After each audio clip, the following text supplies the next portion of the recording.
My stepdaughter disowned me as her father until she needed college tuition. I told her to ask her real dad instead. Hello Reddit I plus here. For years, I had been more of a father to Olivia than her biological dad ever was.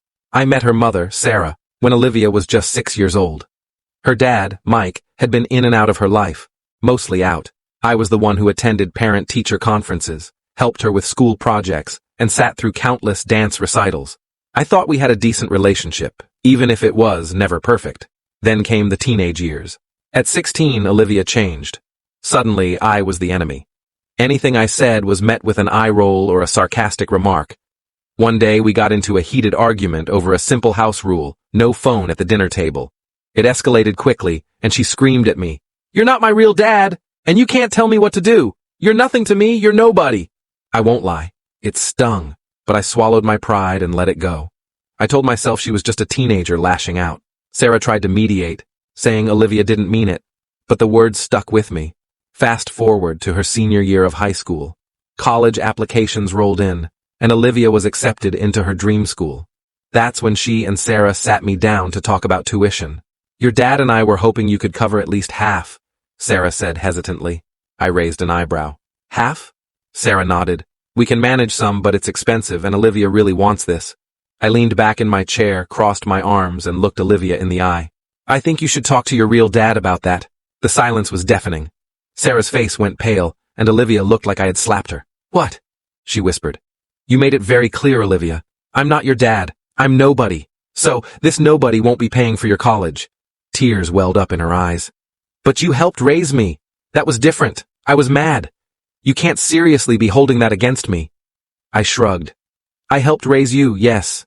I was there when your dad wasn't. But I won't be disrespected in my own home and then expected to foot the bill when it's convenient." Sarah jumped in. "Come on, don't do this. She didn't mean it."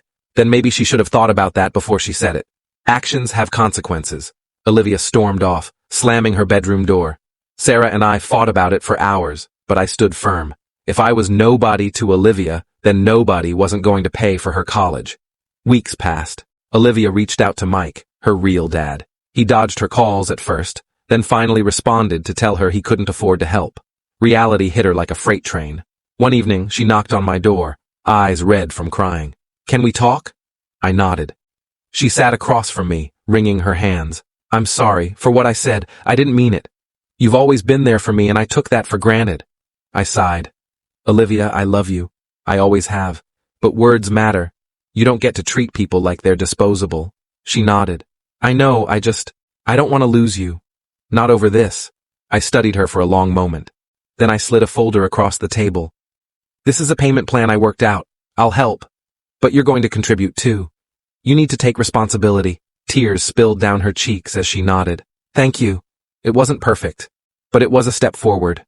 And sometimes that's all you can ask for." Over the next few months, Olivia stuck to the plan. She took on a part-time job, applied for scholarships, and even cut back on unnecessary expenses.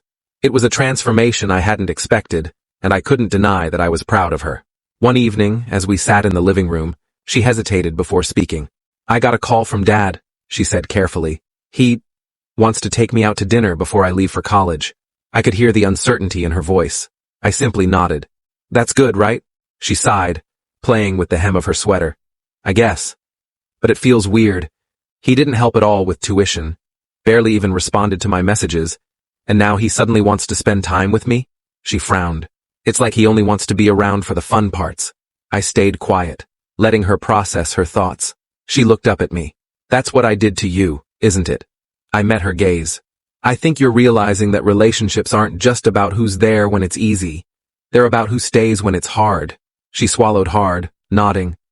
"I was a brat to you for years and you still didn't give up on me." I chuckled. "Oh, I thought about it a few times." She smiled weakly before it faded. "I don't want to take you for granted again." I reached out, giving her shoulder a squeeze. "Then don't." She nodded, a new determination in her eyes. A few weeks later, when she packed up for college, she hugged me tightly before leaving. "Thank you," she whispered, "for everything." And for the first time in a long time, I truly believed she meant it.